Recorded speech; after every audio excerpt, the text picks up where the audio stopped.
ये एक नींबू 15 रुपए का है। जब मैं इसे निचोड़ता हूं तो रस इसका नहीं निकलता, रस मेरा निकलता है।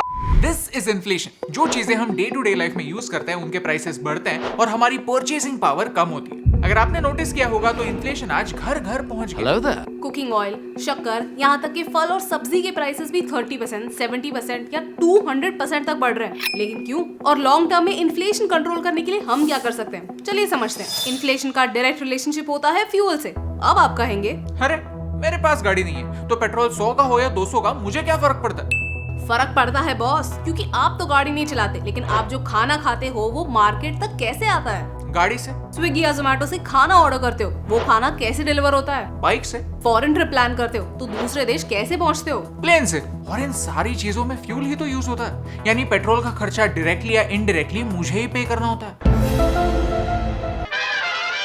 इन्फ्लेशन के दो मेन रीजन हो सकते हैं। एक की डिमांड ज्यादा है, लोगों के पास बहुत सारा पैसा है और वो पैसा लुटाने के लिए रेडी, लेकिन खरीदने के लिए चीजें ही कम है, तो ऑब्वियसली जो ज्यादा बोली लगाएगा उसी को चीजें मिलेंगी। अल्फांसो मैंगो का एग्जांपल लीजिए। आम आदमी को नहीं, खास आदमी को मिल रहा है, क्योंकि डोमेस्टिक मार्केट से 10 गुना ज्यादा प्राइस एक्सपोर्टर्स को मिलती है। This is called demand pull inflation. लेकिन दूसरे टाइप का इन्फ्लेशन स्कैरी होता है, जहाँ डिमांड वैसी की वैसी होती है, लेकिन चीजों की कॉस्ट बढ़ने की वजह से फाइनल प्रोडक्ट हाथ में आने तक प्राइस बढ़ जाती है। This is called cost push inflation. और आज दुनिया में कुछ यही हो रहा है। रशिया और यूक्रेन क्राइसिस की वजह से दुनिया भर में ऑयल प्राइसेस बढ़ रहे हैं। रशिया दुनिया का लार्जेस्ट पेट्रोलियम प्रोडक्ट एक्सपोर्टर है।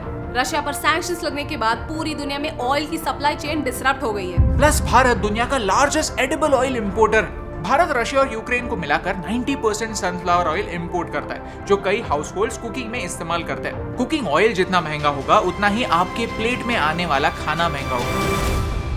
लेकिन पॉइंट पर आता है, नींबू इतने एक्सपेंसिव क्यों है? भारत नींबू के मामले में भारत पूरी तरह से आत्मनिर्भर है। नींबू ना एक्सपोर्ट होता है और ना इंपोर्ट होता है। आंध्र प्रदेश में सबसे ज्यादा नींबू प्रोड्यूस होता है, उसके नीचे है महाराष्ट्र, गुजरात, उड़ीसा और तमिलनाडु। लेकिन पिछले साल सितंबर और अक्टूबर के महीने में बहुत ज्यादा बारिश होने की वजह से फसल खराब हो गई। क्लाइमेट चेंज ने नींबू पानी तक को नहीं छोड़ा।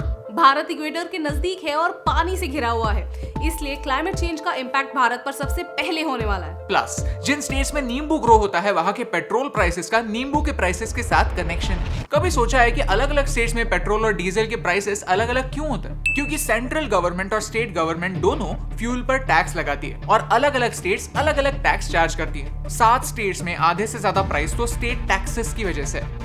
महाराष्ट्र, आंध्र प्रदेश और तेलंगाना में सेंटर से ज्यादा टैक्स स्टेट्स चार्ज करते हैं। टैक्सेस कम करने पर फ्यूल प्राइसेस कम हो सकते हैं, कंज्यूमर को फायदा हो सकता है, लेकिन पॉलिटिक्स को फायदा नहीं होगा। इलेक्शंस नहीं है, राइट? 2 साल रिवाइंड करते हैं। 2 साल पहले क्रूड ऑयल सस्ता था, तब सरकार ने टैक्सेस बढ़ाए, क्योंकि तब लॉकडाउन चल रहा था और रेवेन्यू जनरेट करने के लिए और तरीके कम थे, प्लस खर्चे ज्यादा होने वाले थे। लेकिन 2021 में जब ऑयल के प्राइसेस बढ़े तब ये टैक्सेस कम नहीं किए गए। अब जब पूरी दुनिया में ऑयल का डिमांड ज्यादा है, तब सरकार की तरफ से टैक्सेस कम करना जरूरी है। और इसमें सेंटर और स्टेट्स दोनों शामिल है। फ्यूल हमेशा भारत के इन्फ्लेशन को फ्यूल करता है, क्योंकि भारत के पास खुद का ऑयल नहीं है। 85% ऑयल हम इंपोर्ट करते हैं। ऑयल एक लिमिटेड नेचुरल रिसोर्स है जो आज नहीं तो कल खत्म जरूर होगा।